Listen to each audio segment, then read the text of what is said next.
Hello students, today we are going to start a new chapter, second paper second. From this chapter, paper second starts. Chapter 9, ray optics. रे म्हणजे किरण. आता optics म्हणजे काय? Optics is the term म्हणजे शब्द, संज्ञा किंवा ज्याला मोठा अर्थ असतो त्याला टर्म म्हणतात. Optics is the term used for science of light. लाईटचे शास्त्र, प्रकाशाचे शास्त्र, त्याला म्हणायचं ऑप्टिक्स. आता introduction 9.1 introduction. Light is a form of energy visible to human eye. लाईट एक प्रकारची ऊर्जा आहे आणि जी माणसाला दिसते, विजिबल टू ह्युमन आय, डोळ्यांना दिसते. It enables us to see the objects. It enables this energy helps us. Enables means helps us, की त्यामुळे आपण पाहू शकतो. C the objects. ऑब्जेक्ट्स म्हणजे कोणते पण पदार्थ. And interpret the world around us. आपल्या सभोवतालचं जग आपण इंटरप्रेट करू शकतो, ओळखू शकतो, चाचपणी करू शकतो. It is an electromagnetic radiation.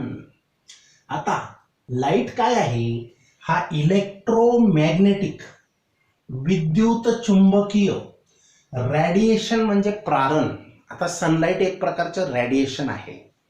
Mobile बघतो आपण, ब्राईटनेस वाढवतो तर ते डोळ्यात मोबाईलवरचे टेक्स्ट मेसेज वगैरे, पिक्चर मेसेज आपण बघू शकतो, तर ते आपल्या डोळ्यात येतं, ते रेडिएशन म्हणतात त्याला. तर it consist of transverse electromagnetic waves. आता ट्रान्सवर्स आणि लॉंगिट्युडिनल दोन प्रकारच्या वेव्हचे टाईप असतात. आवाजाच्या वेव्ह ह्या लॉंगिट्युडिनल असतात, स्प्रिंगच्या वेव्ह ह्या लॉंगिट्युडिनल असतात. ओके. पाण्यावरच्या लाटा ज्या असतात की ज्याला क्रेस्ट आणि ट्रफ म्हणजे शिखर आणि दरी असते, त्याला ट्रान्सवर्स वेव्ह म्हणतात. दोरी ताणली, दोरा किंवा रबर ताणून ठेवला आणि त्याला व्हायब्रेट केलं, छेडलं त्याला तारला, जसं सितार, गिटार, विणा यांची तार छेडली तर ट्रिंग ट्रिंग आवाज येतो, तर त्यांचे जे व्हायब्रेशन आहेत ते ट्रान्सवर्स प्रकारचे आहेत. पण आणि म्हणून मग लाईट ही कोणत्या प्रकारात मोडते? पॅरलल लॉंगिट्युडिनल का ट्रान्सवर्स प्रकारात मोडते. लक्षात ठेवा. तर it consist of transverse electromagnetic waves. Electromagnetic wave transverse प्रकारची, which travel with the speed of light. आता स्पीड ऑफ लाईट तुम्ही 10th मध्ये शिकलेले असणार. किती आहे? 3 × 10⁸ metre per second.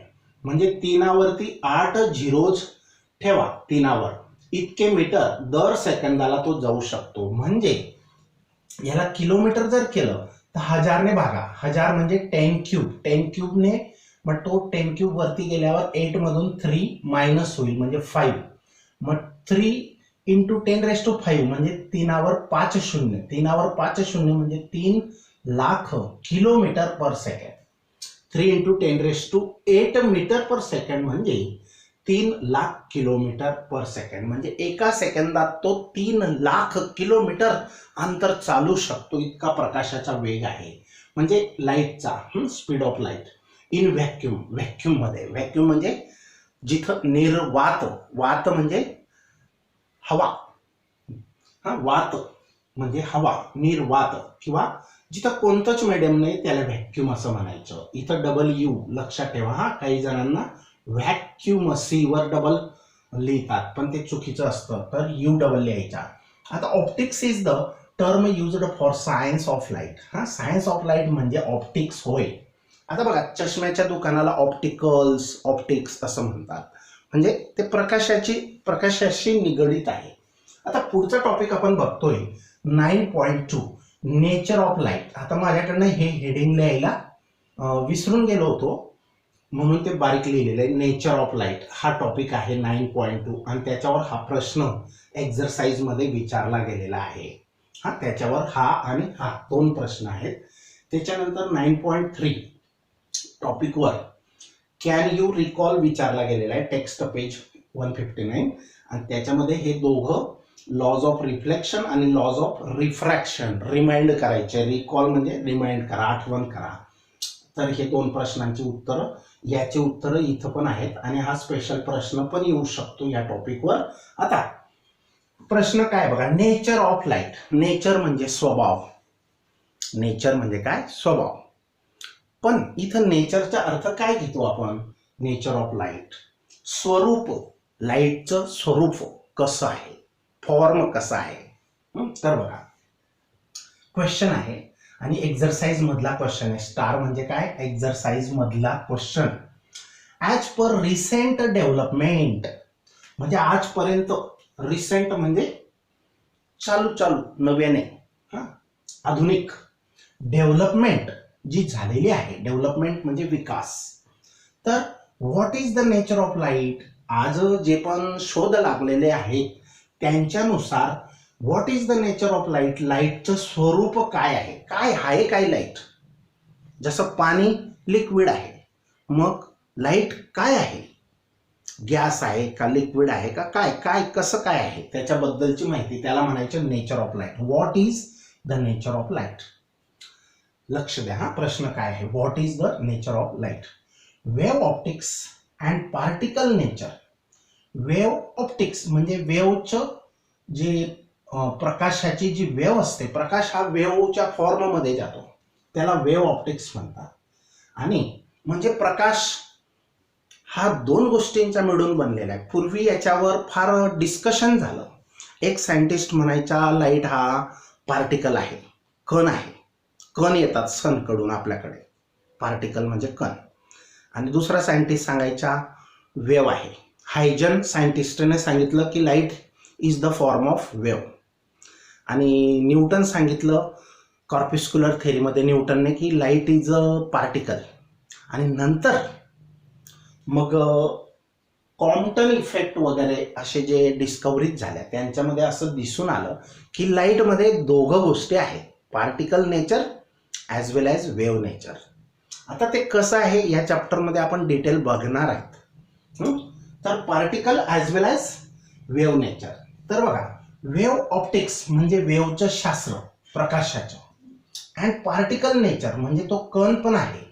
Nature of light are used to explain which phenomena of light respectively. तर wave nature आणि पार्टिकल नेचर म्हणजे 2 नेचर आहेत, त्याला ड्युअल नेचर म्हणतात. त्याला dual, DUAL, dual nature of light.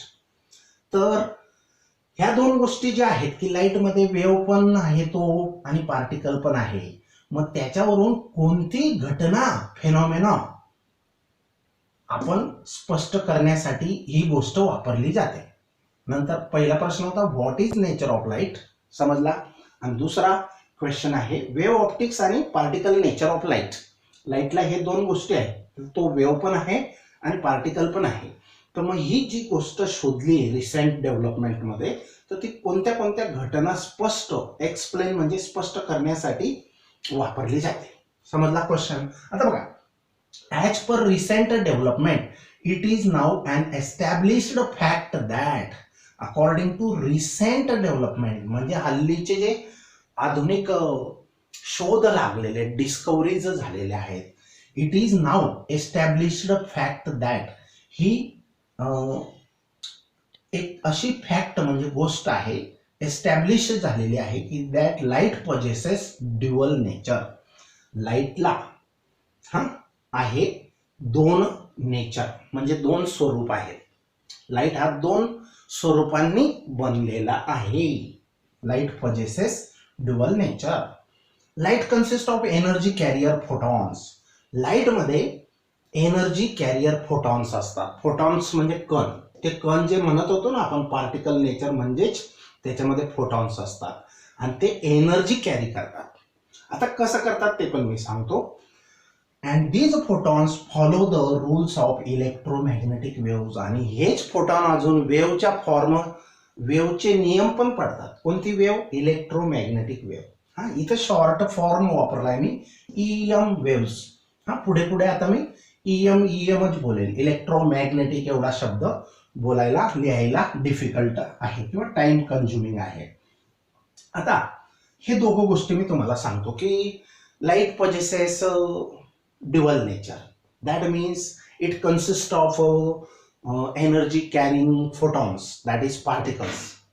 photons म्हणजे हे कण आहेत, एनर्जी कॅरियर म्हणजे एनर्जी घेऊन जाणारे कण आहेत, आणि हे फोटॉन्स फॉलो म्हणजे अनुकरण करतात the rules of EM waves, आणि ते वेव्हच्या फॉर्म मध्ये पण जातात म्हणजे रूल्स फॉलो करतात. आता हे कसं शक्य आहे बघा, ही अशी एक वेव्ह आहे, बरोबर, ही अशी वेव्ह आहे, ही लाईटची वेव्ह आहे, ही इतकी बारीक असते, म्हणजे ही जी लेंथ असते वेव्हची लेंथ तुम्ही शिकले, वेव्ह लेंथ म्हणजे हे क्रस्ट आहे, हे ट्रफ आहे, कारण लाईट हा ट्रान्सवर्स प्रकारचा आहे, आणि ट्रान्सवर्स मध्ये क्रस्ट आणि ट्रफ म्हणजे शिखर आणि दरी, व्हॅली.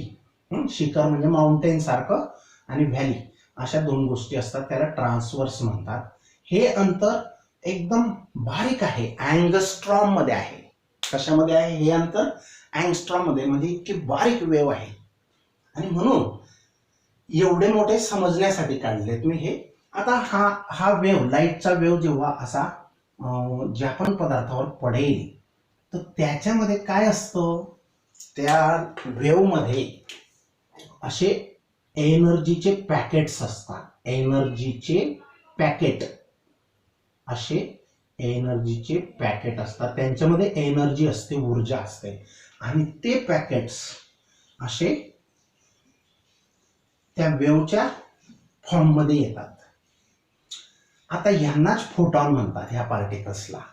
हे जसे की तुम्ही होळीच्या दिवसात छोट्याशा बलून मध्ये कलरचं पाणी भरतात आणि एखाद्यावर फोडतात,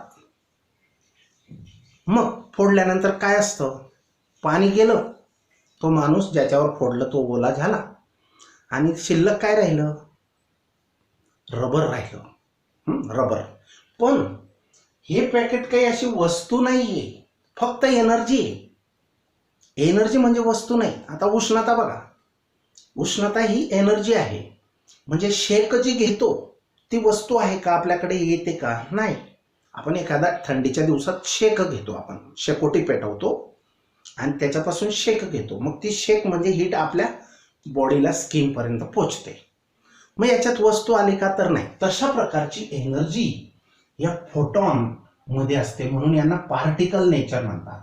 आणि हे पार्टिकल असे असे असे असे ट्रॅव्हलिंग करतात, प्रवास करतात, म्हणून ते वेव्हचं पण स्वरूप त्यांना आहे, म्हणजे दोन स्वरूप त्याला आहे वेव्हला, लाईटला.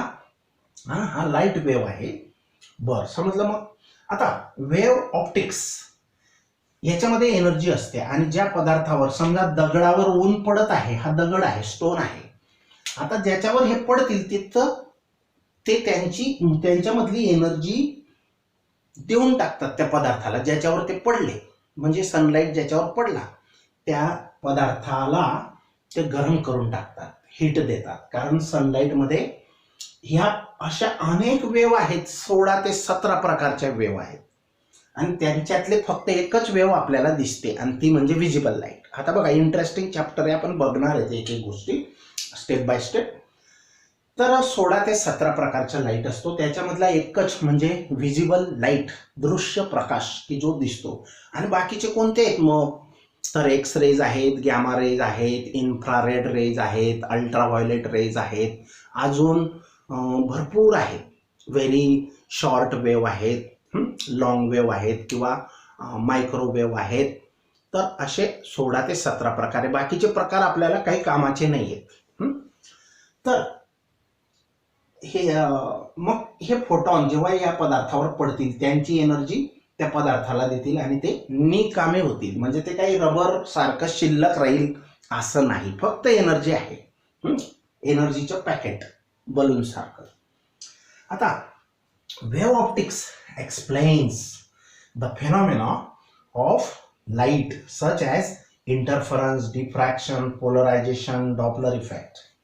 वेव्ह ऑप्टिक्स आता दोन प्रकार आहेत की नाही, याच्यामध्ये ड्युअल नेचर आहे. मग एक कोणतं, एक पार्टिकल नेचर आहे आणि दुसरं वेव्ह नेचर आहे. मग आता वेव्ह नेचरमुळे कोणत्या प्रकाशाच्या घटना सिद्ध केल्या गेल्या, आणि पार्टिकल नेचरमुळे कोणत्या घटना सिद्ध केल्या गेल्या? अतिशय सोपा प्रश्न आहे बघा. वेव्ह ऑप्टिक्स किंवा wave nature of light explains the phenomena म्हणजे घटना of light such as interference, diffraction, polarisation, Doppler effect. आता ह्या सगळ्या 12वीला शिकणार आहेत तुम्ही. आणि त्या मोठ्या मोठ्या आहेत. एकच इंटरफरन्स हे एक चॅप्टर आहे स्पेशल. डिफ्रॅक्शन, इंटरफरन्स आणि डिफ्रॅक्शन हे चॅप्टर आहे. पोलरायझेशन, डॉपलर इफेक्ट याच्यावर पण एक चॅप्टर आहे. तर ह्या घटना वेव्ह नेचरमुळे ह्या interference, diffraction, polarisation, Doppler effect स्पष्ट करता येतात. आणि पार्टिकल नेचरमुळे तर बघा, particle nature of light can be used to explain phenomena like photo electric effect. Photo म्हणजे लाईट. फोटो म्हणजे काय? लाईट. नाही तर आपला फोटो काढतो त्याला फोटो म्हणतात तुम्ही, पण तो लाईटमुळे मिळतो म्हणून त्याला नाव पडून गेलंय फोटो. लक्षात ठेवा, फोटो म्हणजे लाईट. आणि फोटॉन म्हणजे लाईटमध्ये असतो असा कण, फोटॉन, म्हणून त्याला फोटॉन म्हटलं जातं. हा कण. तर particle nature of light can be used to explain phenomena like photo electric effect, emission of spectral lines. आता स्पेक्ट्रल लाईन्स पण 12वीमध्ये शिकायला भेटणार आहे. फोटो इलेक्ट्रिक इफेक्ट पण 12वीला आहे. कॉम्पटन इफेक्ट तो सिलेबसला नाहीये, तो हायर स्टडीजला आहे 12वी नंतर जर फिजिक्स घेतलं तर असे जे इफेक्ट आहेत हे पार्टिकल नेचरमुळे सिद्ध होतात. कारण हे इफेक्ट जेव्हा शोधले गेले तर सायंटिस्ट ह्या इफेक्टमध्ये काय सांगायचं का लाईट हा तर पार्टिकल सारखा वागणूक दाखवतोय, बिहेवियर शो करतोय. आणि हे जेव्हा शोध लागले तेव्हा हे ज्यांनी लावले ते सायंटिस्ट काय म्हणायचे की तो वेव्ह सारखं पण बिहेवियर शो करतोय, म्हणजे सिद्ध झालं. आणि म्हणून असं मान्य करण्यात आलं की लाईटमध्ये वेव्ह पण आहे आणि पार्टिकल पण आहे, म्हणजे दोन्ही गोष्टी. म्हणून त्याला ड्युअल नेचर आहे. ड्युअल म्हणजे दोन. ओके. आता क्वेश्चन आहे बघा, which phenomena can be satisfactorily explained. Satisfactorily म्हणजे कोणती घटना की जी समाधानकारक, एक्सप्लेन्ड म्हणजे स्पष्ट केली गेली युजिंग रे ऑप्टिक्स. रे ऑप्टिक्सचा वापर करून कोणती अशी घटना आहे की ती समाधानकारक स्पष्ट केली गेली? आता बघा, ray optics can be used for understanding phenomena like reflection, refraction, double refraction, total internal reflection. हे सगळं शिकणार आहेत आपण आता या चॅप्टरमध्ये. हे सगळं रिफ्लेक्शन, रिफ्रॅक्शन तर तुम्हाला 8वी पासून आहे. रिफ्लेक्शन म्हणजे परावर्तन, रिफ्रॅक्शन म्हणजे अपवर्तन, डबल रिफ्रॅक्शन म्हणजे अपवर्तन, टोटल इंटरनल रिफ्लेक्शन. आणि ही फेनॉमेना पण शिकणार आहेत आपण या चॅप्टरमध्ये. आता हे तुम्हाला माहित आहे. आता ray optics, total internal reflection म्हणजे लाईट हा एखाद्या नळीमधून पण पास करता येतो. आणि ते पण ही नळी म्हणजे इतकी बारीक केसासारखी, त्याला फायबर ऑप्टिक्स म्हणतात. फायबरमधून लाईट हा पाठवता येतो. त्याच्यामध्ये टोटल इंटरनल रिफ्लेक्शन ही फेनॉमेना वापरली जाते. ती शिकणार, एकदम इंटरेस्टिंग आहे. इलेक्ट्रॉनिक्स जगासाठी ही फार महत्वाची आहे. आता बघा, हे राहिलं नसतं तर आपल्याला बरेच स्पीड, इंटरनेटच्या स्पीड वगैरे वगैरे वाढवता आला नसता. ही फेनॉमेना शोधल्यानंतरची फायदा येतो. आता टॉपिक नंबर 9.3 बघा, रे ऑप्टिक्स और जिओमेट्रिकल ऑप्टिक्स. याच्या काही बाब तुम्ही शिकलेले आहेत. आता जिओमेट्रिकल ऑप्टिक्स किंवा रे ऑप्टिक्स म्हणजे बघा, जिओमेट्री म्हणजे काय? फिगर. जिओमेट्री म्हणजे काय? फिगर. आता रे ऑप्टिक्सचा अर्थच मी सांगून टाकला. जिओमेट्रिकल ऑप्टिक्सला, रे ऑप्टिक्सला जिओमेट्रिकल ऑप्टिक्स असं म्हणतात. आता जिओमेट्रिकल हे नाव का देण्यात आलं असावं तर तुम्ही 8वी 9वी 10वी मध्ये असे लेन्स होते किंवा असा मिरर होता, त्याच्यावर लाईट पडला तर तो लाईट असा टर्न झाला वगैरे वगैरे, किंवा त्याच्यावर लाईट पडला तर तो रिफ्लेक्ट झाला. तर हे जे काही तुम्ही फिगर पाहिल्या त्या जिओमेट्रिकल फिगर आहेत, म्हणून त्याला जिओमेट्रिकल ऑप्टिक्स असं म्हटलं गेलं. जिओमेट्री म्हणजे फिगर आहेत त्याच्यामध्ये. लेन्स म्हणजे भिंग, आपलं मिरर. 2 प्रकारचे मिरर आहेत, 3 प्रकार आहेत. प्लेन मिरर तसे 6 प्रकार आहेत, पण तुम्ही शिकलेले 3च प्रकार आहेत. Plane mirror, convex, concave. अंतर्वक्र, बहिर्वक्र. वगैरे बघू आपण, ते पण येणार आहे. आता क्वेश्चन आहे, state the fundamental laws on which the ray optics is based. Fundamental म्हणजे एकदम मूलभूत सुरुवातीचे, लॉज स्टेट म्हणजे सांगा, की on which ray optics is based, की ज्या नियमांवर हे रे ऑप्टिक्स आधारलेलं आहे, बेस्ड आहे. तर पहिला नियम बघा, light travels in a straight line. हे तर चौथी तिसरीला शिकवलं जातं. एक पुठ्ठा, मेणबत्तीचा प्रयोग, पुठ्ठ्याला छिद्र पाडलं, मेणबत्ती समोर ठेवली तर प्रकाश तिकडे दिसतो, आणि पुठ्ठाची पोझिशन चेंज केली तर त्या पुठ्ठ्यामधून प्रकाश जात नाही, म्हणजे तो सरळ रेषेत प्रवास करतो. हे तिसरी चौथीमध्ये शिकवलं असेलच. तर light travels in a straight line, straight म्हणजे सरळ रेषेत प्रवास करतो. लाईट प्रवास करतो सरळ रेषेत in a homogeneous isotropic medium. आता बघा, होमोजिनियस, हवा हे होमोजिनियस मीडियम आहे, बरोबर. एक संघ म्हणजे ज्या मीडियम मध्ये कणांची साईज ही सारखीच असते त्याला म्हणायचं होमोजिनियस किंवा आयसोट्रॉपिक मीडियम. तर हवा ही पण आयसोट्रॉपिक मीडियम आहे. किंवा आता होमोजिनियस एअर हे होमोजिनियस मीडियम आहे, आणि व्हॅक्यूम मधून पण तो जाऊ शकतो, आणि म्हणून त्याला एक संघ, आता काचेसारखं मीडियम वगैरे आयसोट्रॉपिक मीडियम म्हणतात. काच, पाणी, वॉटर किंवा ग्लास, ग्लास म्हणजे काच. तर light travels in a straight line in a homogeneous or isotropic medium and isotropic medium. पहिला नियम, प्रकाश हा सरळ रेषेत प्रवास करतो, पहिला नियम. दुसरा, two or more rays can not intersect. Intersect म्हणजे छेदणे, दोन किंवा दोनापेक्षा जास्त किरण एकमेकांना छेदत नाही. ॲट अ पॉइंट, कुठं, without affecting their paths beyond that point.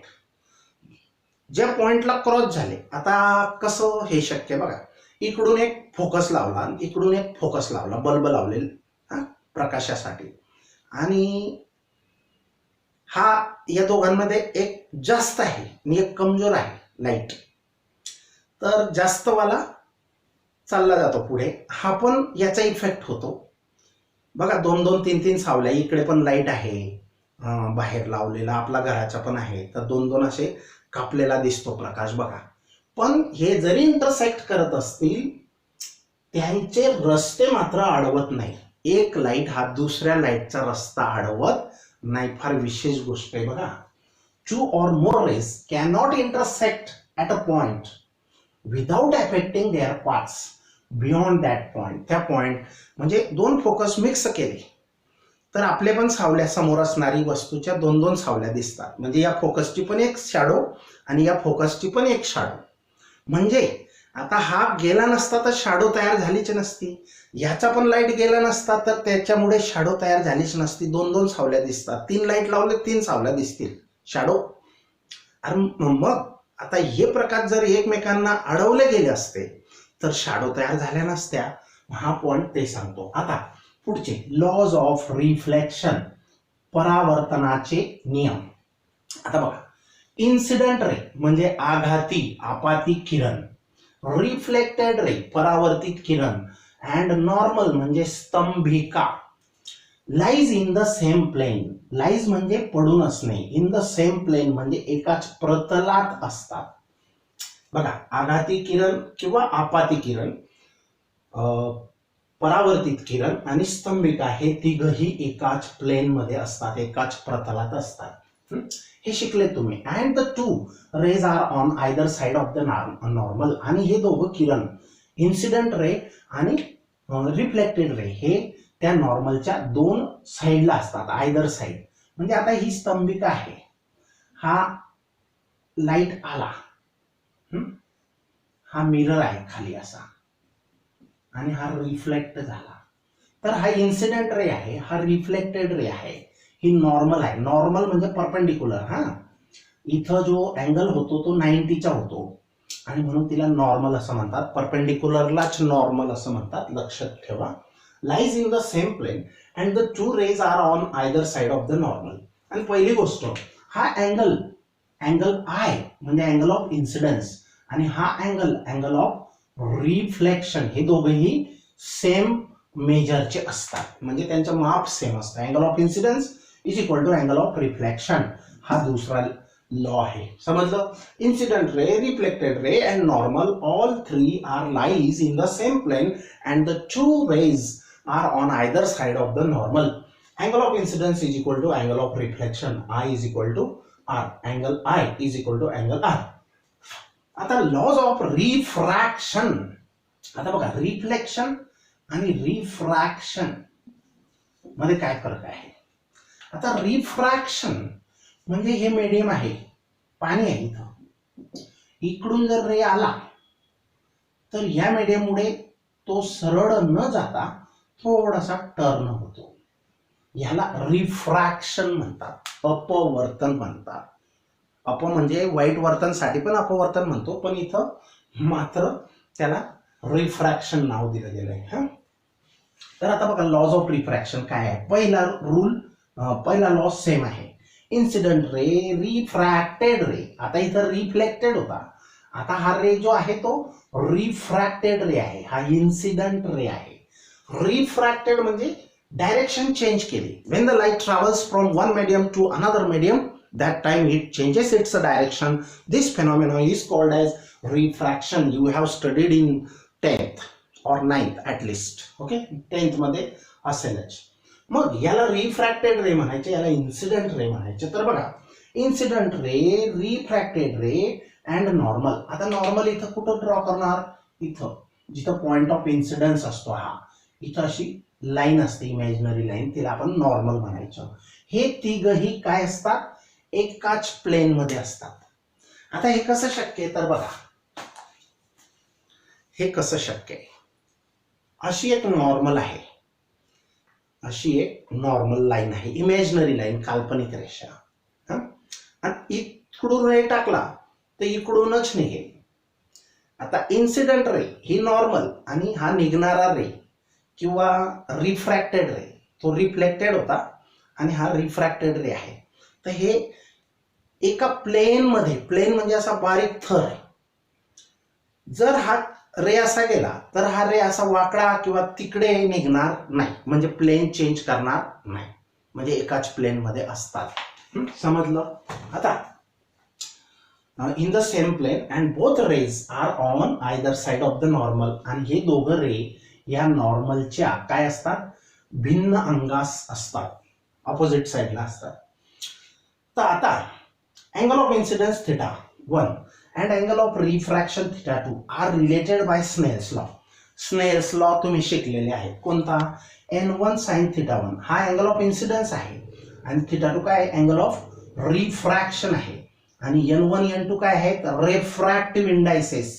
म्हणजे याला मराठीमध्ये काय म्हणतात, अपवर्तनांक असे म्हणतात. काय म्हणतात, अपवर्तनांक.